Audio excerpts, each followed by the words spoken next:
Monsieur le maire, transférer la construction du groupe scolaire et de la crèche de la ville de Lyon à la SPL Confluence est une délibération technique que les élus du groupe Ensemble pour Lyon, les Républicains apparentés voteront sans problème, comme cela a d'ailleurs déjà été le cas lundi dernier à la métropole. L'intérêt des Lyonnais est en effet que ces équipements soient opérationnels au plus vite. Ceci ne saurait être contesté. Pour autant, ce dossier n'est pas anodin et révèle au grand jour les limites d'une politique menée depuis 3 mandats. Politique consistant trop souvent à privilégier le court terme au détriment du long terme. Depuis bientôt 15 ans, Gérard Collomb, votre prédécesseur, monsieur le maire, nous présente Confluence comme la réussite absolue en matière d'aménagement d'écoquartiers, manquant souvent de qualificatifs, s'attribuant l'ensemble des mérites.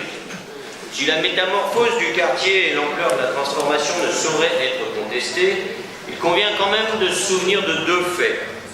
Tout d'abord, rien n'aurait été possible sans la vision d'Henri Chabert et l'action de des prédécesseurs de Gérard Collomb, Michel Noir et Raymond Barre. Oui, tout n'a pas commencé en 2001.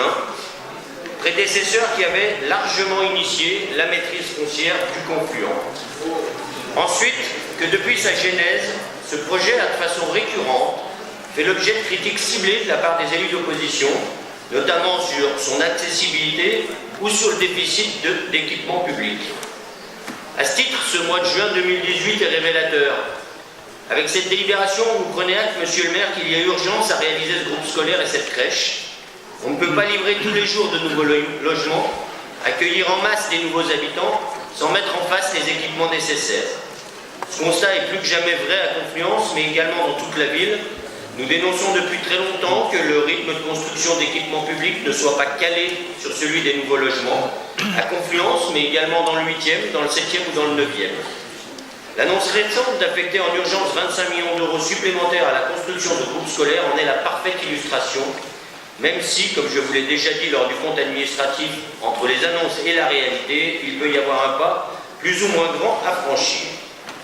L'autre point noir du quartier Confluence est et restera malheureusement son accessibilité.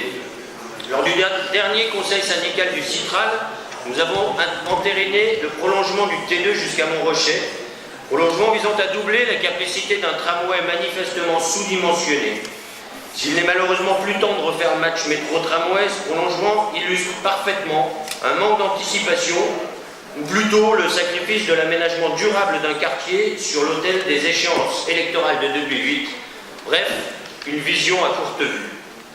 Il est dommage de devoir aujourd'hui jouer les pompiers, alors que ces 2 problématiques auraient dû être anticipées. Il est dommage que même dans des cas aussi flagrants, l'usure du pouvoir ne permette pas à cette majorité d'accepter ses erreurs. C'est dommage d'entendre Nicole Gay à l'instant louer les avantages d'un observatoire dont on voit les limites avec une délibération comme celle-ci. Et c'est dommage d'entendre Michel Lefaou il y a quelques instants tenter d'allumer des contre-feux alors que la situation dans la maison n'est pas des plus jolies. C'est dommage ni pour vous, ni pour moi, monsieur le maire. C'est dommage pour les Lyonnais qui trop souvent subissent les effets de ce manque flagrant d'anticipation. Émile de Girardin disait « Gouverner, c'est prévoir.